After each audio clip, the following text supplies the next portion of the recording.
Australia needs some hope today, and particularly in Victoria they need some hope today, and so that is what we're here to deliver today. Today we take another significant step to protect the health of Australians against the coronavirus pandemic. A $1.7 billion agreement for the supply and production of more than 80 million vaccine doses. This builds on the announcements that the Health Minister and I made several weeks ago.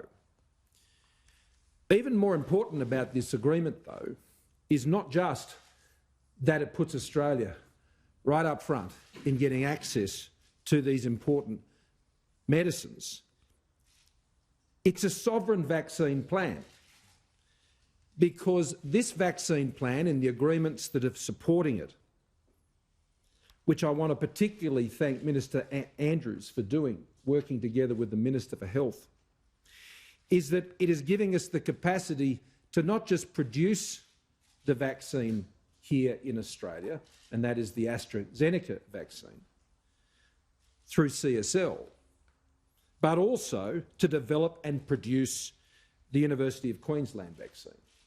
So to both develop and produce that vaccine here in Australia and produce the AstraZeneca vaccine in Australia. So that is giving us a sovereign capacity to get Australians what they will need should both of those vaccines prove successful as they go through their trials. Now, of course, the AstraZeneca vaccine is in a more advanced stage.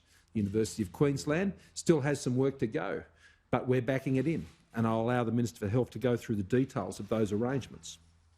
So a homegrown sovereign plan for vaccines is the hope I bring to Australians today. The decision was endorsed by Cabinet last week, not long after I left you here last Friday. And it follows recommendations by the medical expert panel, which I indicated is led by Professor Murphy. We don't expect this will be the last decision we make in this area, but these are the two best prospects, and we have acted on the advice that they have brought forward, and Professor Murphy can speak to that process. Having a sovereign vaccine strategy is an important part of our plan for how we live with COVID-19. Ultimately, a vaccine provides that opportunity. But even under the timing of what we have for the development of these vaccines, it'll be some time yet before we can be living in a potentially vaccine environment in Australia. Hopefully that is next year. Hopefully that is in the early part of next year. Well, it certainly can, under this arrangement, be from the start of next year with what we've been able to put in place should the trials and other arrangements be successful. But it's not the only thing we need to do. Lockdowns and borders are not signs of success in dealing with COVID-19. They're not signs of success. And so it's important that we put ourselves in a position where they do not feature in how Australia is dealing with COVID-19 on a sustainable basis.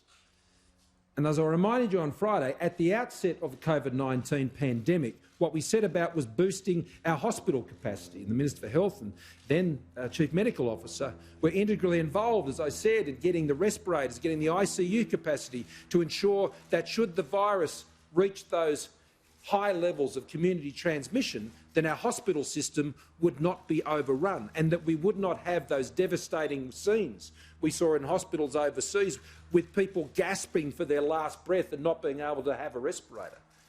We have been able to protect Australia from those outcomes by ensuring that we move quickly to build that capability and provide that health protection across Australia.